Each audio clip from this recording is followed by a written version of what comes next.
اور آج صدیاں گزرنے کے بعد یہ سینوں میں دل کی طرح دھڑکتا ہے.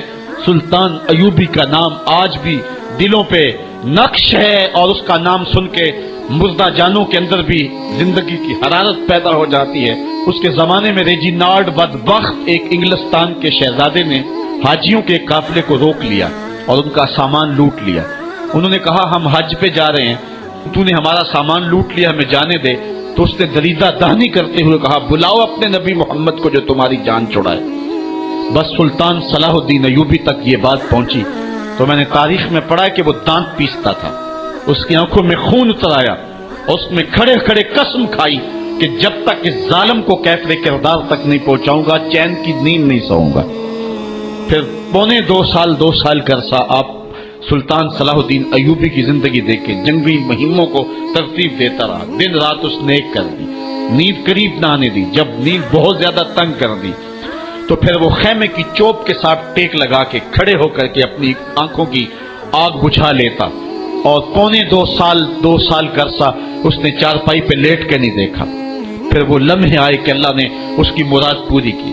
انگلستان کے شہزادے لائن میں کھڑے تھے، اس نے شاہ گاما کو اپنی کرسی دی اور ساتھ کہا ہم جس کو کرسی دیتے اسے امان دیتے.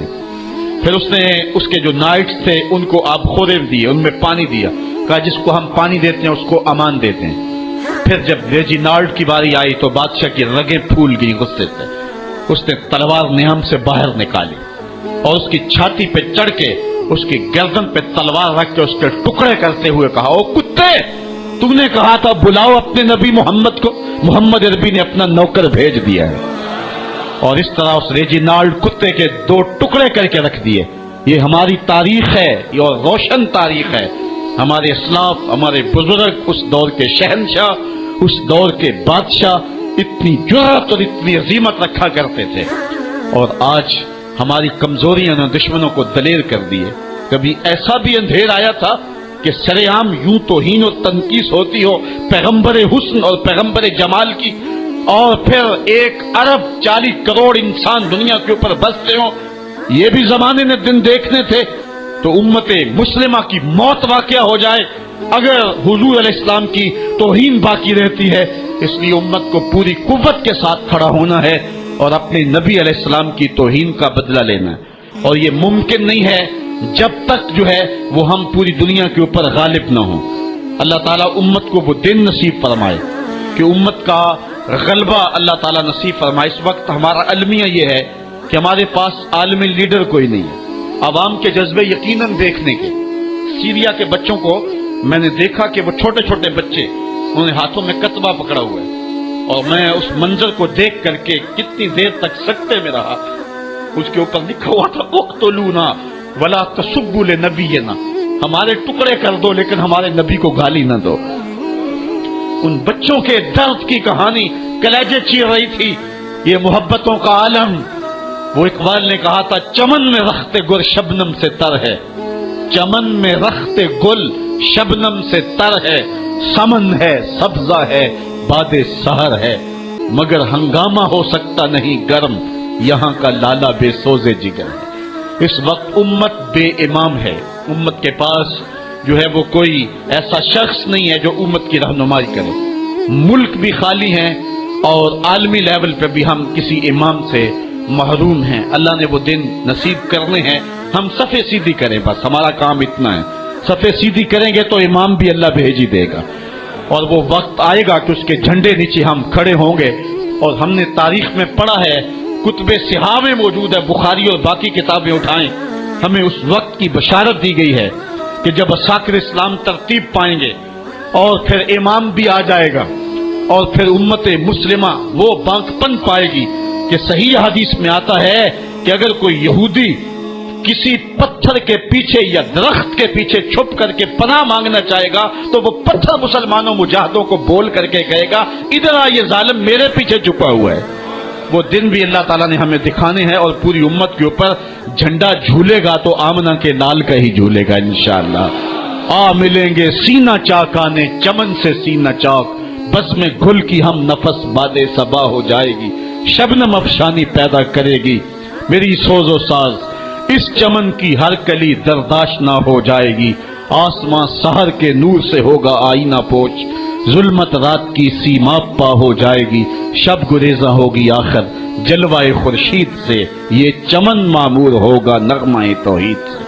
وہ وقت انشاءاللہ آنے والا ہے، بس ہمارا کام صفیں سیدھی کرنی ہے اور صفوں کو ترتیب دینا ہے، اپنے جذبوں کو مرنے نہیں دینا ہے، اور یہ جذبے اپنی نسلوں میں بھی منتقل کرنے ہیں، اور اپنی نسلوں کو بٹھا کر کے حضور کی عظمت کی کہانی پڑھا کے جانا ہے ہم نے۔ میں نے سیریا کے ان بچوں کو دیکھا تو میں اپنے بچوں کو بٹھا لیا، میں نے کہا بیٹے پوری دنیا کے اوپر حضور کی ناموس پہ حملہ ہے، بتاؤ ہم کیا کریں گے؟ تو میرا 5 سال کا بچہ ہے، مجھے حمزہ کہنے لگا کہ ابو یہ جو تلوار آپ نے لٹکا کے رکھی ہے بیٹھک میں، اس کے میں پیچ خود کھول سکتا ہوں، اور یہ میرے ہاتھ میں دے، ان ظالموں کو میں کاٹوں گا۔ میں نے کہا بیٹے مجھے یہی تجھ سے توقع تھی، اس لیے کہ تیرے جسم کے اندر خواجہ دین محمد مصطفی کی غیرت کا خون دوڑ رہا ہے، اور انشاءاللہ یہ ہماری نسلیں اٹھیں گی اور اسلام کے غلبے کا خواب ہم شرمندہ تعبیر کریں گے انشاءاللہ۔ تو اپنے بچوں کو بٹھائیں اور ان کو بتائیں اور ان کو حب رسول کے جام پلائیں، ان کے اندر محبت رسول انڈھیل دیں اور ان کے سینے کے اندر یہ حرارت پیدا کر دیں، اور وہ امت کے لیے اور نام محمد کے لیے ہر قربانی دینے کے لیے آمادہ ہو جائیں۔ انشاءاللہ وہ وقت دور نہیں ہے جب پوری دنیا کے اوپر اسلام کا جھنڈا جھولتا ہوا نظر آئے گا۔ ہم نے اپنے جذبوں کو ہر صورت بیدار رکھنا ہے، اور اگر انہوں نے توہین کی زبان کھولی ہے تو کروڑوں انسان حضور کی مدح میں زبانیں کھول لیں، صبح و شام وظیفہ درود و سلام کا لبوں پہ جاری کر لیں، اور حضور کے نام کا جھنڈا اٹھائیں۔ یہ گلیوں میں، یہ چوکوں میں، یہ بازاروں میں یہ احتجاج، یہ تو ایک معمولی کیفیت ہے، ہم تو اس سے آگے بھی اگر ہم بے بس ہیں، کر کچھ نہیں سکتے۔ سچی بات ہے، ہمارے اندر جو جذبوں کی کائنات ہے ان کو کچا چبا جائیں کہ جنہوں نے میرے آقا حضور نبی رحمت کی توہین اور تنقیص کی ہے، اس لیے جو ہم سے بن پڑا، جو ہم سے ہو سکا، ہم نے وہ ضرور کرنا ہے۔ وہ کیا کہا تھا سودا نے کہ مجنو لیلا سے بازی نہ لے سکا پر سر تو دے سکا، کس منہ سے کرتے ہو دعویٰ عشق سودا، تم سے تو یہ بھی نہ ہو سکا۔ ہم نے دیکھنا ہے کہ ہم کیا کرتے ہیں، اس حوالے سے ہمارے جذبات کیا ہیں۔ مجھے یاد آئی آج ہمارا سارا دن آج ہمارا کی کہانیاں میرے ذہن میں گردش کرتی رہی۔ ہمارا غزوہ احد کی نامور مجاہدہ ہیں کہ جب بھگدڑ مچی اور کچھ تو خون ہونے لگا اور عجیب کیفیت بن گئی، تو اس وقت حضرت ہمارا خاتون ہیں جو اس جنگ میں ساتھ آئی تھی، کس کام کے لیے آئی تھی کہ کوئی زخمیوں کی مرہم پٹی کروں گی، لیکن جب دیکھا کہ حضور تنہا ہے اور تیروں کی برسات ہو رہی ہے، ہمارا تلوار لے کے میدان میں آ گئی، اور حضور نبی رحمت نے فرمایا کہ میں جدھر دیکھتا تھا مجھے ہمارا ہی نظر آتی تھی، اگر ادھر سے حملہ ہوتا آگے ہمارا کھڑی ہوتی، اگر ادھر سے حملہ ہوتا تو ہمارا کھڑی ہوتی۔ میں کہتا ہمارا تیرے نام پہ میری نسلیں قربان، جس نے محمد عربی کی آبرو کا پہرا دیا۔ اللہ اکبر۔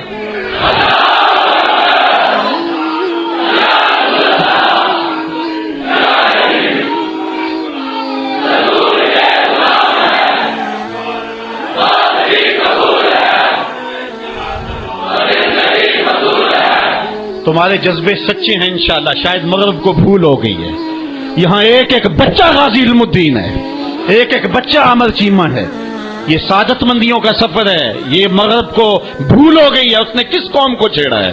ان کی غیرت مری ہوئی نہیں ہے، انہوں نے کچوکے دیے، زخم دیے، امت کو معاشی بحران میں مبتلا کر دیا، روز پیٹرول کے بم ہمارے اوپر گرتے ہیں، لیکن ہم کبھی میدان میں نہیں آئے۔ لیکن سارے معاملات کے اندر ہم کمپرومائز کر سکتے ہیں، کمزوری بھی دکھا سکتے ہیں۔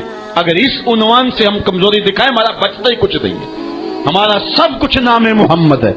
ہم نے ہر دور میں تقدیس رسالت کے لیے وقت کی تیز ہواؤں سے بغاوت کی ہے، چھوڑ کے سلسلہ رسم سیاست کا فسوں، بس ایک نام محمد سے محبت کی ہے۔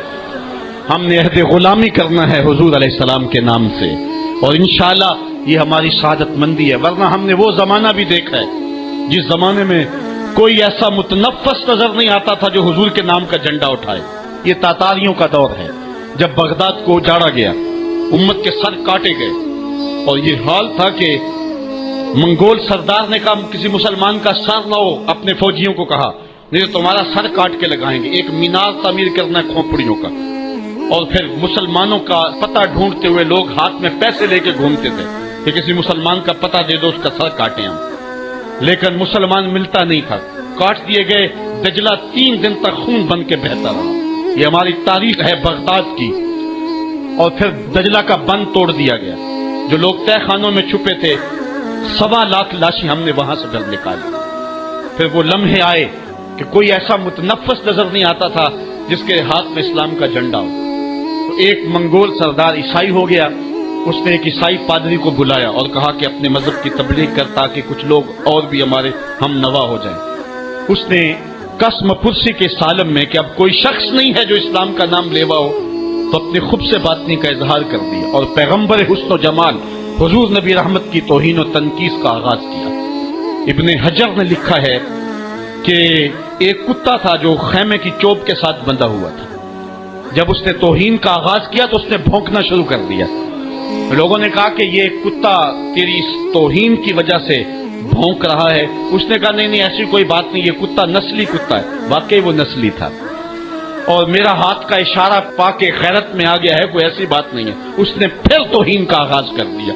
ابن حجر نے لکھا ہے کہ اس کتے نے زنجیر تڑوا کر کے اس پادری کے گلے میں جا کے دانت گاڑ دیے اور چھوڑا تب جب اس کو واصل جہنم کر دیا۔ اس منظر کو دیکھ کے 70,000 اس فوج کے سپاہی اسلام کے دامن میں آ گئے۔ اقبال نے اسی موقع پہ کہا تھا تو نہ مٹ جائے گا ایران کے مٹ جانے سے، نشائے میں کو غرض نہیں پیمانے سے، ہے عیاں یورش تاتار کے افسانے سے، پاسباں کعبے کو مل گئے صنم خانے سے۔ اللہ اپنے نبی کی آبرو کی یوں بھی حفاظت کرنا جانتا ہے۔ کون جانتا تھا کہ عامر چیمہ یہ کام سر انجام دے گا؟ وہ تو ٹیکسٹائل کی ڈگری لینے گیا تھا، لیکن غلامی رسول کی سند لے کے پلٹا۔ میں نے غازی کے جنازے میں شرکت کی ہے، آپ نیٹ پہ جائیں اور وہاں اس کے جنازے کی تصویر دیکھیں، یا کہیں تصویر آپ کو میسر ہو۔ جنازہ لوگوں کی انگلیوں پہ ہے، بھاری تابوت اور اس کے اندر اس کا جسد اطہر، لیکن ہاتھوں پہ نہیں ہے، آپ کو انگلیوں کے پوروں پہ نظر آئے گا۔ اور ایسے مناظر بھی دیکھنے والوں نے دیکھے کہ رش کی وجہ سے لوگ نیچے سے ہٹ بھی جاتے اور وہ پھر بھی ہواؤں میں تیرتا رہتا۔ آپ جا کے دیکھ لیں، میں کوئی ہوا میں بات نہیں کر رہا، بالکل انگلیوں کے پورے پہ میں خود شامل تھا، اور میری سمجھ میں اس وقت بات نہیں آتی تھی کہ یہ کیا ماجرا ہے، اتنا بھاری صندوق اور انگلیوں کے پوروں پہ۔ پھر ایک دن حضرت سعد بن معاذ کی کہانیاں پڑھ رہا تھا کہ ان کا جنازہ بڑا ہلکا تھا، تو پوچھا گیا تو فرمایا کہ سعد کے جنازے کو صرف انسان ہی جو ہے وہ کندھا نہیں دے رہے، فرشتے بھی کندھا دے رہے ہیں۔ غازی کا جنازہ ایسے ہوا میں تیرتا تھا جس طرح پانی پہ کشتی تیرتی ہے۔ میں نے خود غازی کی قبر کی پائنتی پہ ایک سید زادے کو روتے دیکھا، اور وہ کیا رہا تھا، ربا میں تینوں یہ نہیں کہندا مینوں عامر چیمہ بنا دے، میں کہنا ہے قدماں دی مٹی ہی بنا دے۔ یہ سعادت مندی کی موت ہے، یہ خوش نصیب لوگوں کی زندگی ہے، اور مسلمان اس کو اعزاز سمجھتا ہے۔ اس پورے حال میں کوئی ایک شخص بھی نہیں ہوگا کہ جس کے دل میں یہ آرزو نہ ہو کہ میں حضور کے نام پہ قربان ہو جاؤں۔ ایک ایک شخص کے سینے کے اندر، میں سمجھتا ہوں میرا ہی سینہ، لیکن نہیں، ہر شخص کا سینہ یہی ہے، اور ہر شخص کے اندر کے جذبات یہ یار یہ دھڑا کیا ہے زندگی میں حضور کے بغیر، سب کچھ حضور ہی ہیں، اور ہماری زندگی کا سب سے قیمتی اثاثہ حضور کی ذات ستودہ صفات ہے۔ آپ کو جمعۃ المبارک کو جو کال دی گئی اس میں بھرپور شامل ہوں، جہاں جہاں سے آئے ہیں وہاں جو جلوس ہو بھرپور شامل ہوں، لوگوں کو ترغیب دیں، اور اس کو جو ہے وہ بہت بڑے سائز کے اندر جلوسوں کو منعقد کرے تاکہ مغرب کو پیغام جائے کہ یہ تھکے ہوئے، ماندے ہوئے، ہارے ہوئے، یہ جو ہے وہ معاشی بحرانوں کے پسے ہوئے لوگ جب بھی اپنے من کا سودا کرتے ہیں تو بازار مصطفیٰ میں ہی کرتے ہیں، ان کو پیغام جائے اور ہماری نسلوں کے اندر بھی یہ جذبے جاگے، اپنے بچوں کو بھی انگلیوں سے لا کر کے جو ہے وہ ان جلوسوں کے اندر لے کر کے آئیں، اور اس سعادت مندی کے سفر کے اندر ان کو بھی شامل رکھیں تاکہ ان کے اندر بھی یہ جذبے بیدار ہوں کہ محمد سے وفا تو نے تو ہم تیرے ہیں، یہ جہاں چیز ہے کیا لوح و قلم پہ